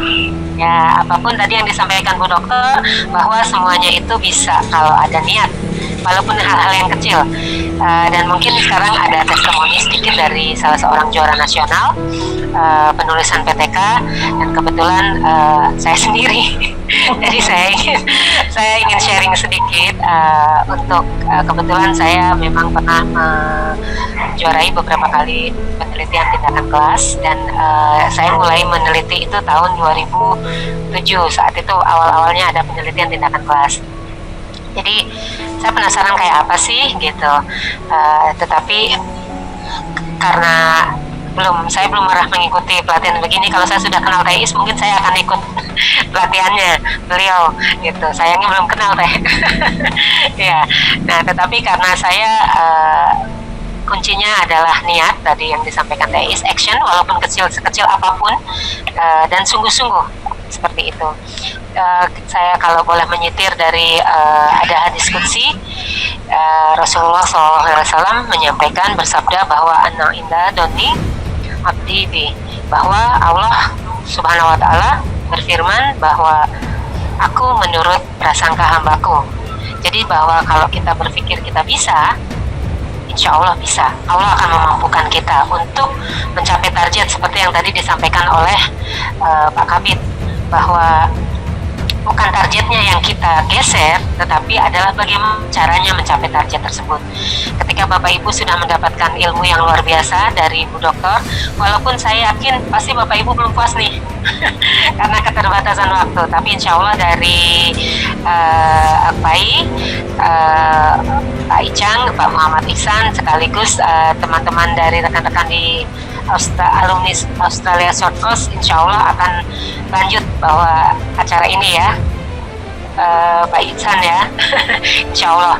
Nah, jadi mungkin dari rekan-rekan AUSI masih banyak narasumber yang lain, dan seperti yang disampaikan Teh Is, nanti kalau masih ada kurang bisa berlanjut. Jadi seperti itu saja. Yang paling penting Bapak Ibu sebenarnya sudah melaksanakan penelitian tindakan kelas, hanya tidak dilaporkan, tidak ditulis. Itu yang saya alami. Jadi tidak usah pusing-pusing mencari masalahnya apa ya. Pasti Bapak Ibu di kelas punya masalah. Dari 25 anak, 36 anak di kelas, pasti ada anak-anak yang memang belum mencapai target KIKD-nya seperti itu. Nah, itu yang bisa dituliskan. Selama ini Bapak Ibu tidak mencatatnya, merekamnya. Tetapi kalau Bapak Ibu tadi sudah dijelaskan oleh Bu Iis bahwa kita bisa mencatatnya, mulai melakukan dari merasakan apa sih ini masalahnya. Nah, itu saja sharing dari saya. Yang paling pentingnya adalah Bapak Ibu action, action sekecil apapun, dan insya Allah Bapak Ibu dari DPW AKPAI Sulawesi Selatan juga akan memfasilitasi. Kalau banyak pertanyaan bisa menghubungi Bapak Ketua, yaitu Pak Ihsan. Selanjutnya Bapak Ibu sekalian, kita sudah sampai pada sesi tanya jawab. Bagi Bapak Ibu yang akan melaksanakan menunaikan sholat asar, dipersilakan karena di waktu Indonesia bagian tengah sudah waktunya sholat. Kalau tadi sudah saya sampaikan di chatroom, sekarang adalah sesi tanya jawab. Karena keterbatasan waktu kami, mohon izin untuk peserta yang akan tanya jawab, akan bertanya kepada kami, mohon mengacungkan jari atau yang ada di ini reaksinya ada kasih jempol untuk bertanya. Silahkan. Mohon host dan co-host dibantu Bapak Ibu yang akan bertanya. Sudah ada. Coba lihat di chat room sudah ada. Oke. Satu pertanyaan dulu, Bu Dokter, dari Pak Abdul Hafid dari Parepare. Izin bertanya, bagaimana triknya menemukan strategi pembelajaran yang bisa menjadi alternatif atau obat untuk setiap pembelajaran yang disajikan ke peserta. Jadi sukses sebagai teacher sekaligus researcher. Ya, silakan Bu Aja. Baik, luar biasa pertanyaannya ya Bapak, luar biasa ditanya triknya, aduh terasa gimana ya terasa. Tapi ini pengalaman saya Pak, saya berkecimpung di dunia pendidikan itu sekitar 23 tahun ya Alhamdulillah, dan jelas itu salah satu trik mungkin yang ingin saya sebarkan virusnya untuk guru-guru seluruh Indonesia. Yang pertama itu ya baca, apapun dibaca. Jadi dengan baca kita jadi melek, itu sudah pasti ya. Al-Quran juga menyatakan demikian. Yang kedua, Bapak Ibu nanti pahami lagi tentang metode-metodenya, karena metode itu kan banyak sekali ya. Metode itu banyak sekali. Bapak Ibu pelajari, Bapak Ibu searching, atau Bapak Ibu beli bukunya, nanti dicari perkembangan metode yang terkini, banyak sekali itu. Ada di sini ada Mbak Heni, itu pakarnya di bidang metode. Beliau banyak mengeluarkan buku tentang metode. Kemudian banyak lah, Mbak Inti juga kemarin mengeluarkan 300 apa Mbak Inti kemarin? 300 metode ya Mbak Inti ya. Pokoknya luar biasa, itu dibaca banyak sekali. Ya 300 apa Mbak Inti, lupa lagi saya. Luar biasa. Mbak Heni juga 300 ide. Rupiah, 300 ide betul. Kemudian banyak, silakan dibaca. Dan satu lagi Pak, bocorannya untuk para guru nih ya, tolong melek regulasi. Sekali lagi tolong melek regulasi. Kenapa? Ini pengalaman saya ketika saya jadi guru dulu, membuat rencana pelaksanaan pembelajaran saja ya, jangankan PPK gitu Pak ya, jangankan mencari metode yang baik gitu. Membuat rencana pelaksanaan pembelajaran saya bingung. Karena menurut, dalam tanda kutip mohon maaf ya, menurut pengawas ini harus begini ya, FPP itu rencana pelaksanaan harus begini, menurut pengawas ini harus begini, ketemu teman di MGMP harus begini. Akhirnya bingung mana yang benar. Yang paling parah adalah mungkin ini dirasakan oleh Bapak Ibu, ketika kita sudah pede dengan satu rencana pelaksanaan pembelajaran, kemudian diperiksakan oleh pengawasnya, akhirnya pengawasnya menolak, bukan yang begini, harus ada kenapa?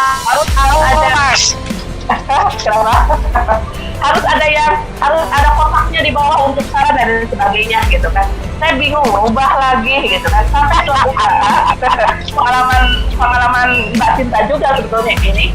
Kemudian pada suatu saat saya bertemu dengan salah seorang pengawas bilang bahwa sebetulnya untuk perencanaan pembelajaran ada di Permendiknas nomor 41 tahun 2007 gitu kan.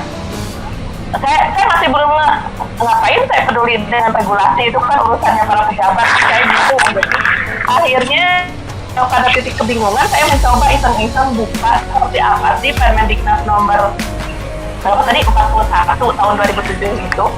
Subhanallah, luar biasa. Ternyata di Permendiknas itu rencana pelaksanaan pembelajaran harus bagaimana itu ada dari A sampai Z-nya.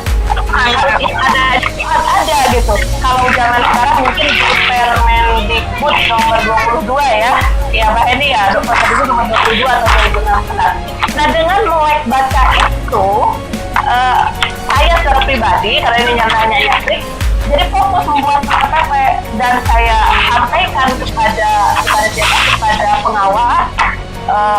Akhirnya dia bilang, ini dari mana, dari pengawas mana gitu kan. Saya bilang ini dari sana mana, tapi sesuai Permendikbud. Akhirnya dari sana timbul kepercayaan diri saya, termasuk mungkin Bapak Ibu guru juga bisa melakukan hal tersebut. Sekali lagi, mohon maaf kalau jawabannya kurang tepat. Satu ya jelas baca, yang kedua perkaya hadirana tentang metode model pembelajaran yang sekarang berkembang, dan yang ketiga adalah tolong Bapak Ibu guru semua melek regulasi yang terkait dengan pendidikan. Begitu kalau ini terima kasih. Oke, terima kasih luar biasa sekali. Ya, mohon izin ada beberapa pertanyaan di chatroom kita, tetapi sepertinya kita tidak bisa membahas semuanya. Jadi saya pilih dulu yang ini adalah dari Bulukumba. Ya, pertanyaan yang pertama, apakah PTK itu wajib dilakukan ataukah bisa dalam bentuk penelitian lain ataukah KPI bentuk lainnya? Yang kedua, ini nih yang sangat kontekstual. Bagaimana trik melakukan PTK di masa pandemi COVID-19? Silakan, Ibu Dokter. Dua pertanyaan dari siapa tadi, Mbak Oki? Dari Pak Musbah di Bulukumba. Oh iya, orang Bulukumba, Pak Musbah. Assalamualaikum, salam kenal. Salam buat teman-teman di Bulukumba. Ada dua pertanyaan ya. Yang pertama tentang apakah wajib? Saya menangkapnya ada dua juga itu pertanyaan dari nomor satu itu. Wajibnya wajib versi untuk kenaikan pangkat atau wajib versi untuk meningkatkan kualitas pembelajaran. Kalau berbicara wajib dari kualitas pembelajaran, wajib hukumnya Bapak Ibu untuk merubah sebuah metode model media pembelajaran yang lebih baik dengan tujuan untuk meningkatkan pembelajaran. Dan saya yakin, seperti tadi Mbak Ibu bilang, saya yakin Bapak Ibu sudah melakukan itu, mencoba ABCD, hanya saja satu kekurangannya belum pernah dituliskan. Coba kalau Bapak Ibu tuliskan, itu menjadi sebuah PTK. Gitu. Pemahaman satu yang pertama. Yang kedua, pertanyaannya masih nomor satu, apakah wajib kalau dari versi kenaikan tingkat, gitu kan, itu untuk publikasi ilmiah itu seperti tadi paparan saya di awal, PTK itu bukan satu-satunya Pak, bisa dari buku, bisa dari jurnal, bisa dari modul, bisa dari makalah gitu kan, bisa dari buku teks, bisa juga dari buku pendidikan lainnya. Hanya saja, atau dari best practice juga bisa. Hanya saja, mungkin untuk PTK ini, untuk golongan tertentu itu sangat dianjurkan untuk membuat PTK. Karena kalau modul itu kan satu modul nilainya hanya 0,5 ya untuk tingkat sekolah. Tapi kalau PTK itu kan nilainya 4 Pak, gitu. Dan memang hasilnya akan lebih bermanfaat. Jadi sekali lagi, kalau konteks pertanyaannya dari segi apakah wajib dari segi peningkatan kualitas, wajib dan yakin Bapak Ibu sudah melakukannya, hanya tinggal meningkatnya. Kalau dari segi kenaikan pangkat, banyak cara untuk publikasi ilmiah yang bisa dilakukan, tapi memang salah satunya dari golongan tertentu itu harus menggunakan PPK. Dan pertanyaan berikutnya tentang bagaimana trik lagi ya, tips dan trik membuat PPK di masa pandemi ini Pak Ugi ya? Iya, betul. Jadi kesempatan nih sekarang kan era aja rebahan, tapi rebahannya itu saya pikir lebih capek karena otak kita lebih mikir ya. Contohnya gini aja, di kelas-kelas saya yang lain banyak yang bertanya, bagaimana perencanaan di masa pandemi, bagaimana pelaksanaan pembelajaran di masa pandemi, bagaimana penilaian di masa pandemi. Itu sudah mengarah kepada PPK sebetulnya. Kalau Bapak Ibu menemukan sebuah metode yang bagus, yang luar biasa, didukung oleh keilmuan yang luar biasa juga, yang kuat keilmuannya, contohnya penggunaan media apa, Bapak Ibu menggunakan teorinya Edgar Dale ya, yang kerucut pengalaman itu, Code of Experience itu kan menjadi sesuatu yang sangat kuat. Atau Bapak Ibu menggunakan teori motivasi, teori apa, teori karakter dan lain sebagainya. Itu bisa Pak. Jadi di sama aja langkahnya untuk di masa pandemi ini, di samping kita rebahan, yang selama ini nulis PTK-nya yang males-males, sekarang dialihkan Pak, perjalanan dari rumah ke sekolahnya dialihkan menjadi menulis di laptop, di komputer, melaporkan PTK yang Bapak lakukan. Salah satunya contohnya media ya, media pembelajaran ini metode. Misalkan Bapak Ibu metodenya metode apa ya, STAD misalkan. Nah, STAD-nya online itu seperti apa? STAD-nya daring itu seperti apa? Itu dengan PTK. Begitu Mbak Oki. Oke, terima kasih Bu Dokter. Oke, selanjutnya yang sudah angkat tangan Pak Ibrahim. Silakan Pak Ibrahim untuk bisa unmute dari speakernya. Silakan Pak Ibrahim. Perkenalkan diri, dari mana? Apakah Pak Ibrahim masih ada di tempat? Oke, saya lewati dulu karena ternyata Pak Ibrahim tidak ada, walaupun sudah angkat tangan. Pak Sutarjo, silakan Pak Sutarjo. Buka videonya supaya bisa kelihatan. Ya. Silakan Pak Sutarjo. Baik, saya dari Gorontalo. Salam hormat kami dari DPD Gorontalo, Ibu Dr. Iis, yang Iya Pak. teman dari Hapai Sulsel, luar biasa sudah memfasilitasi kegiatan ini.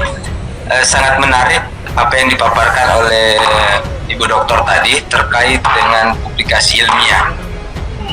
Yang menjadi inti pertanyaan saya adalah kami sudah mencoba untuk membuat peteka, menulis, namun yang kekurangan kami adalah publikasi, dalam arti bahwa kami ingin mempublikasikannya ke jurnal mungkin.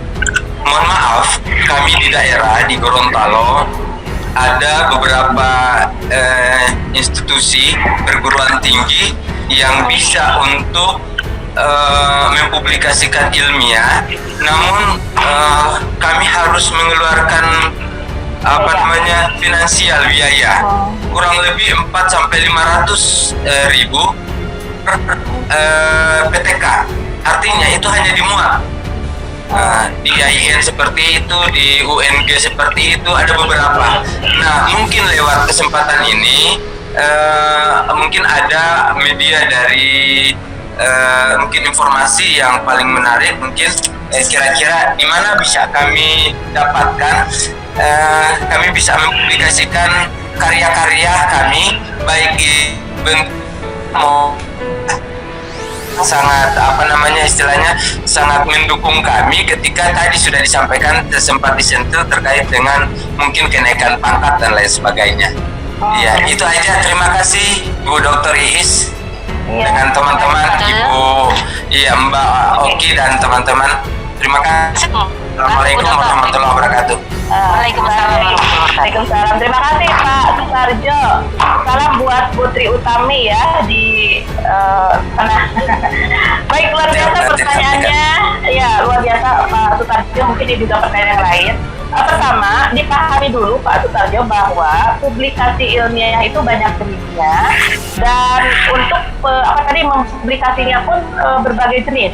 Contoh, untuk modul, untuk PTK, itu publikasi ilmiahnya tidak perlu ilmiah yang berbayar. Cukup kalau modul, cukup digunakan di tanda tangan itu selesai. Kemudian kalau untuk makalah juga demikian, ada pernyataan kepala sekolah simpan di perpustakaan, itu sudah punya angka kredit. Kemudian kalau PTK, Bapak Ibu publikasinya itu berupa tadi yang saya bilang, seminarnya hasil penelitian. Iya betul, seminar hasil penelitian hanya dihadiri oleh sekitar 3 sekolah atau beberapa orang guru gitu. Itu Bapak tampil di depan, laporannya itu berupa slide-nya mana gitu kan, dilaporkan slide-nya, fotonya, hadirnya gitu. Betul Bu Inti. Jadi Bapak untuk PTK itu tidak perlu diberbayar gitu. Nah, kalau memang untuk jurnal Pak, sebelum kepada jurnal, memang PTK itu sangat menguntungkan ya kalau menurut saya. Dari PTK itu, oke, nanti bisa diubah menjadi best practice. Kan bedanya PTK dengan best practice itu, kalau PTK itu hanya di kelas tertentu kan. Kalau best practice itu kan satu keunggulan sudah dilakukan di beberapa tempat, di beberapa kelas atau beberapa sekolah. Nah, itu best practice. Nah, PTK yang tadi sudah berhasil itu bisa diulang di kelas lain, maksudnya diuji coba di kelas lain, beberapa kelas itu menjadi best practice 2. Nah, udah PTK sama best practice. Yang ketiga, PTK yang sudah lama, yang sudah sekian tahun tidak terpakai, itu bisa didaur ulang menjadi jurnal, menjadi buku.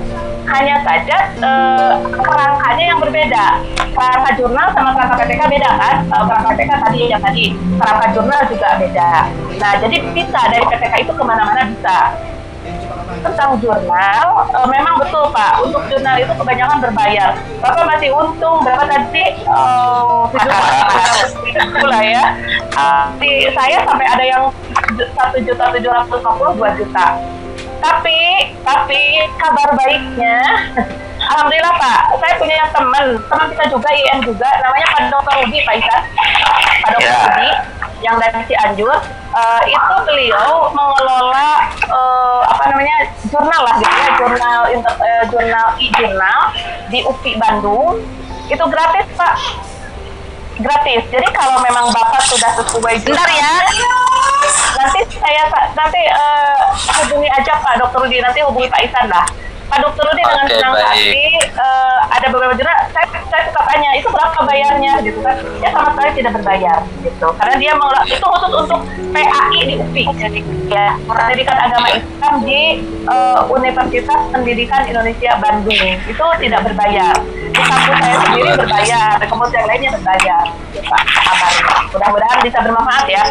Nanti di Iya, belakang layar sangat kita mau kirim nomor teleponnya. Iya, baik. Oke, terima kasih Ibu Dokter, luar biasa ya, banyak sekali ilmunya. Dari penelitian tindakan kelas bisa berubah menjadi best practice, kemudian bisa menjadi jurnal, karya ilmiah yang lain bisa menjadi buku. Karena waktu keterbatasan waktu, ya saya persilahkan ke satu lagi untuk secara live Bapak Laude Ahmad. Ya, untuk silakan bertanya. Pak Laude Ahmad sudah menunjukkan tangan. Silakan untuk di unmute dan videonya. Beliau pengawas di Maros. Oh, oke. Tapi beliau angkat tangan. Apakah sudah siap, Pak Laude Ahmad? Tidak ada. Oke, kalau begitu Pak Ibrahim saya undang sekali lagi. Halo, siapa ini? Bapak siapa? Halo. Pak Laude. Pak Laude, silakan Pak.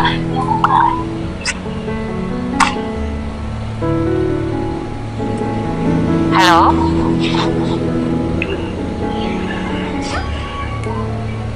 Apakah bisa terdengar? Oh, hilang lagi. Oke. Jika demikian karena waktu jualah yang sudah terlalu sore. Oh, sudah ada Pak Laude. Silakan, kami persilakan Pak Laude. Ya, saya Pak Laude. Baik.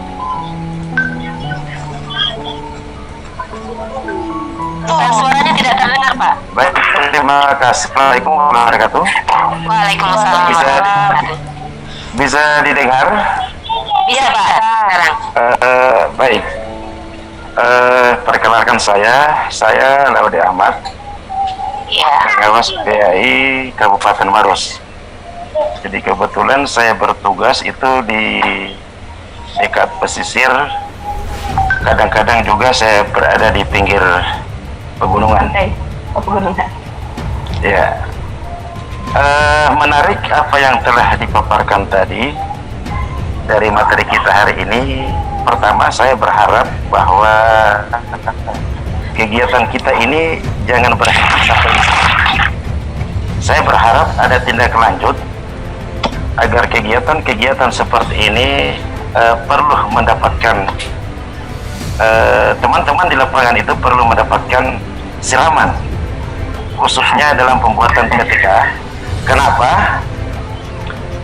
Meskipun di lapangan banyak saya mendapatkan teman-teman yang tidak berbicara tentang PTK, mungkin karena seperti yang telah dijelaskan tadi bahwa salah satu persyaratan untuk membuat PTK itu harus ada permasalahan, harus ada masalah. Saya berharap teman-teman di lapangan itu tidak mendapatkan sebuah masalah di dalam proses pelaksanaan pembelajaran. Artinya nilai proses pembelajaran yang mereka lakukan itu adalah benar-benar mendapatkan yang lebih baik. Selanjutnya, halo. Halo, ya Pak. Iya, selanjutnya saya sedikit ingin meluruskan. Mungkinkah saya yang keliru tentang salah satu unsur yang harus ada dalam pembuatan penelitian tindakan kelas.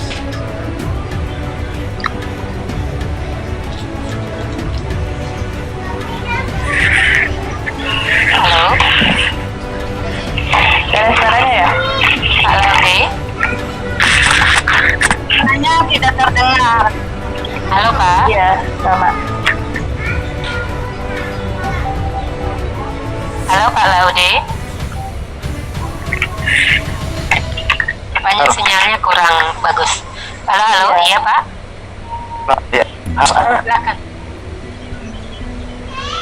Tadi hilang Pak suaranya. Boleh diulangi lagi? Hilang ya. Hilang. Ya, mohon maaf Pak Laude, sepertinya sinyalnya kurang bagus. Ya, Iya. bisa dilanjutkan nanti untuk Pak Laude kepada panitia khususnya, karena waktu ini sudah cukup sore, dan di waktu Indonesia Barat sudah memasuki waktu asar. Bapak Ibu dipersilakan untuk yang mau izin sholat asar. Selanjutnya kita akan sampai kepada penutup. Kami persilahkan sebelum ditutup dari moderator kepada Bapak PW Akbai Sulawesi Selatan, kepada Bapak Muhammad Ihsan untuk memberikan closing statement terkait dengan webinar nasional ini. Silakan Pak Ihsan. Oke, terima kasih Mbak Ukis. Oke, Assalamualaikum warahmatullahi wabarakatuh. Waalaikumsalam Terima kasih. warahmatullahi wabarakatuh. Alhamdulillah, yang bertahan sampai detik ini masih 125 orang. Ini luar biasa Ya. ini Benar. prestasi buat kita semua. Biasanya kalau ada webinar Bapak dulu dong ketua T-nya. semua teh semua. Jadi Enggak, ada panulnya lagi berdoa tuh. Kalau itu udah mau nikahin.